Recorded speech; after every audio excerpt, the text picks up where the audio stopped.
بسم اللہ الرحمن الرحیم۔ یاد رکھیے کہ شیطان تفریق کرانے کے لیے غصہ کا سہارا لیتا ہے۔ غصہ کی آگ سلگھاتا ہے، بس جھگڑا شروع ہوتا ہے۔ جو آگ کی تیزی بڑھتی جاتی ہے، جھگڑا بڑھتا جاتا ہے، حتیٰ کہ عورت کی زبان پر طلاق کا مطالبہ آتا ہے یا نہیں آتا تو از خود مرد طلاق کے لفظ بول دیتا ہے۔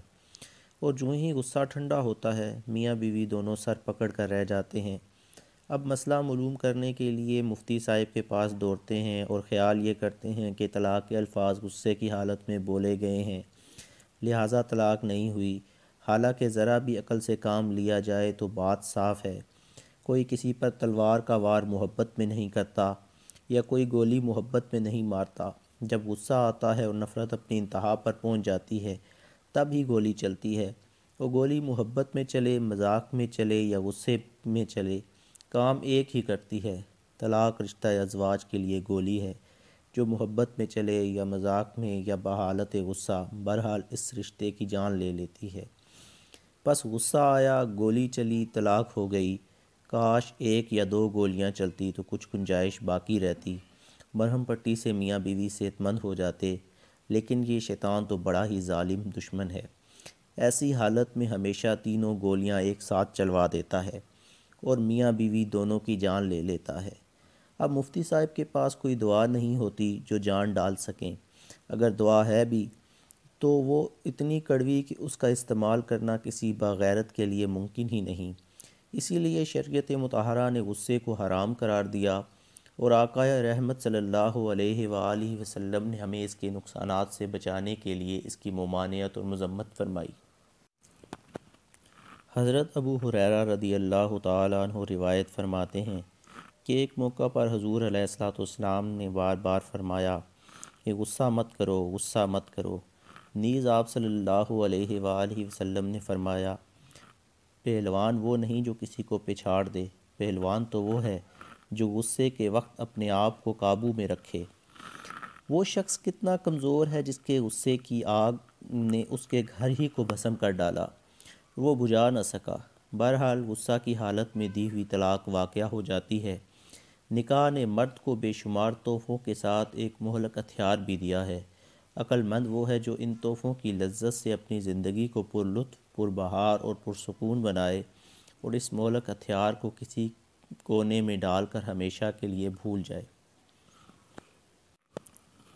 ہاں، کبھی ایسا بھی ہوتا ہے جب ہتھیار کا استعمال یعنی طلاق دینا واجب و لازم ہو جاتا ہے۔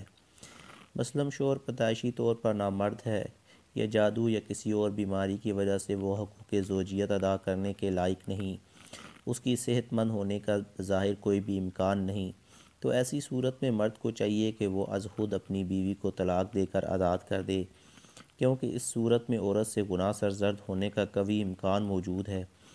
اور اگر کوئی بہت ہی متقیہ عورت ہے تب بھی اس کی زندگی پرسکون نہیں ہو سکتی۔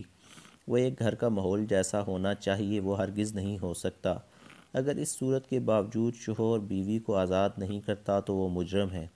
ایک عورت کی زندگی اجیرن کر دینے کا وہ مجرم ہے، اسے گناہ کے گڑھے میں ڈھکیل دینے کا، جو نہایت ہی گناہ ہے۔ پس اس گناہ سے بچنے کے لیے بیوی کو طلاق دے دینا واجب ہے۔ اور بعض صورتیں ایسی بھی ہیں جن میں طلاق دینا افضل و بہتر اور مستحب قرار دیا گیا ہے۔ مثلاً یہ عورت بے نمازی ہے، اپنے ساس، سسر اور دیگر اہل خانہ کو ستاتی اور پریشان کرتی ہے یا ان سے نفرت کرتی ہے اور ملنا جلنا تک پسند نہیں کرتی، یا وہ مجبوراً اس مرد کی زوجیت میں ہے جبکہ اس کا دل کسی اور مرد کی طرف مائل ہے، یا وہ اس کے مال و اسباب میں خیانت کرتی ہے۔ ان تمام صورتوں اور ان جیسی صورتوں میں مستحب ہے کہ ایسی عورت کو طلاق دے کر اس کی ایذا رسانی سے نجات حاصل کر لی جائے، لیکن اس وقت جب اس کی اصلاح و تربیت کے تمام شرعی اور معاشرتی طریقے ناکام ہو چکے ہوں۔ حضور علیہ الصلوۃ والسلام کے دربار میں بھی ایک مرتبہ اسی طرح کا ایک واقعہ پیش آیا کہ ثابت بن قیس رضی اللہ تعالی عنہ کی اہلیہ حبیبہ بنت سہیل نے سرکار صلی اللہ علیہ وآلہ وسلم کے دربار میں حاضر ہو کر شوہر سے علیحدگی کی درخواست پیش کی، یعنی خلا چاہا، کیونکہ حضرت ثابت رضی اللہ تعالیٰ عنہ کچھ شکل و صورت کے اچھے نہ تھے، قد پست تھا، رنگ سیاہ تھا، حضرت خبیبہ جو عبداللہ بن ابی کی بہن تھیں دراز قد اور نہایت ہی حسین و جمیلہ تھیں، لہٰذا وہ حضرت ثابت رضی اللہ تعالیٰ عنہ کو پسند نہیں کرتی تھیں۔ بس حضور علیہ السلام کے دربار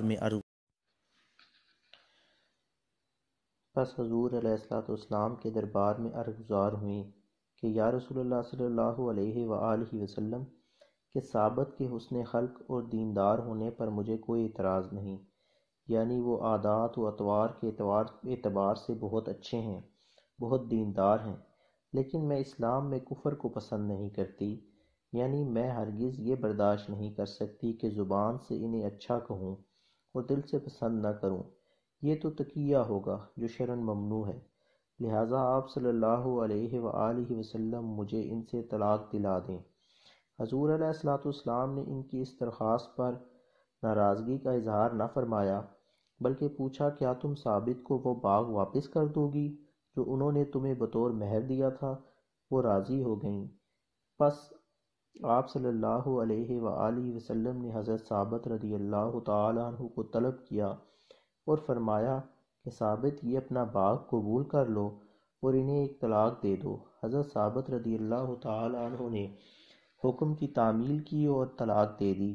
اس واقعے سے واضح ہو گیا کہ اگر شوہر و بیوی کے درمیان کسی بھی وجہ محبت و الفت پیدا نہ ہو سکے تو وہ ایک دوسرے کو دل سے نہ چاہتے ہوں تو جبر و اکراہ کی زندگی بسر کرنے سے بہتر علیحدگی ہے، اور اس صورت میں مستحب یہی ہے کہ طلاق کا عمل اختیار کیا جائے۔